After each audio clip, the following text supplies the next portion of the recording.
So, yeah, let's go back to superpower spotlights and talk about super strength.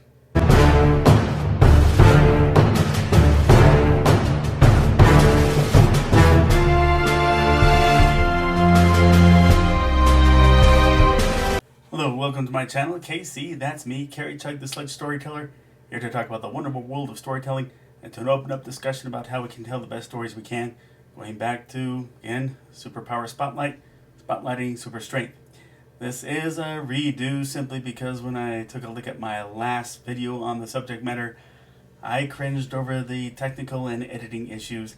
I was just starting to learn how to implement green screen and how to make sure my background track carries enough time to fill in on my monologue.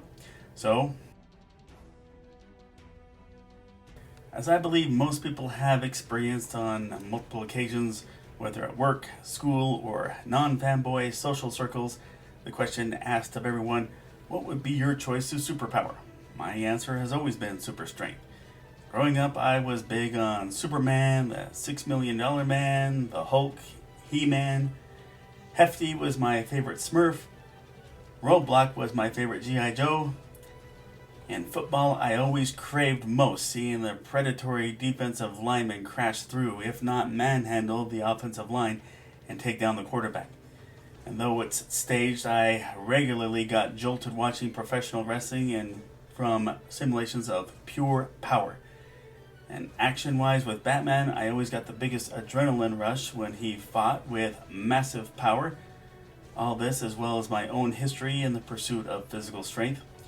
So now you should understand where I'm coming from when I extol the value of various degrees of superhero strength, ranging from peak human to peak superhuman. That said, knowing that there are those who feel a disconnect with that, mostly feeling like there's less humanity exhibited with that factor, be that because of the overwhelming size differential between the average human and the higher developed muscle man, or the assumption of performance-enhancing drugs, while not the case 100% of the time, it is a genuine problem. Whatever the reason might be, to each their own. This is something I really like and something I'm going to have fun talking about. I myself have never believed that physical strength automatically disqualifies a character from being the everyman. They can have their struggles with jobs, relationships, and domestic issues, as well as their own, maybe health. And the need to work extremely hard to get there is a supernal setting for emphasizing that character's drive to make themselves equal to the grueling obstacle ahead of them. But beyond my love of super strength for the spectacle, it serves a narrative purpose. So, categorically, you've got non-powered mortals like Batman and Wildcat, who are each a product of their own hard work. And Captain America, given superpower soldier serum on the basis of his character. There's the mechanical means of gaining strength, whether by cybernetics like Cyborg, or by a mechanical suit like Ironman. He-Man and Shazam have it by a magical endowment. You have the Thing, Hulk, and Spider-Man who got it by a freak happening. Then, of course, Thor, Wonder Woman, and Superman have it ingrained in their DNA at birth.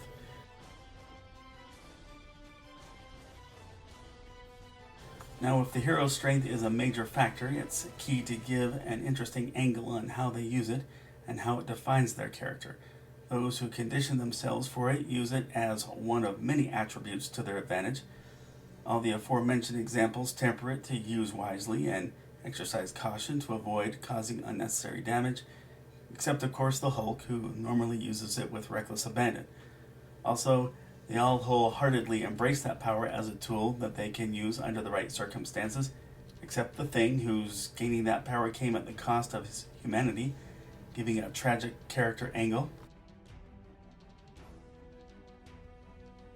Now, most publishers I've looked at as potential avenues for my projects have emphasized that you can't say that your target audience is everyone, and to that end, not every reader goes for the powerhouse hero. So we have to keep that in mind and make an effort to add other angles to the hero's physical prowess with more well-rounded athleticism, emphasizing combat skills, agility, coordination, speed, and stamina. And keep in mind that endearing to those aforementioned readers who feel a disconnect with muscle heads, especially you need to make a wholehearted effort to make him or her relatable. For all my appetite for physical strength, you read Sledge number 1 and number 2, you won't feel like there's any huge emphasis on his strength, though that is a factor. You would notice that there are moments when you stop and think about it, his actions would require a lot of strength, but I felt the need for this strategy and tactics to define him in the beginning when it came to his crime fighting. Whether consciously or subconsciously, in Sledge number 3, I found ready opportunities to make it plain and clear that, yes, he's a powerhouse.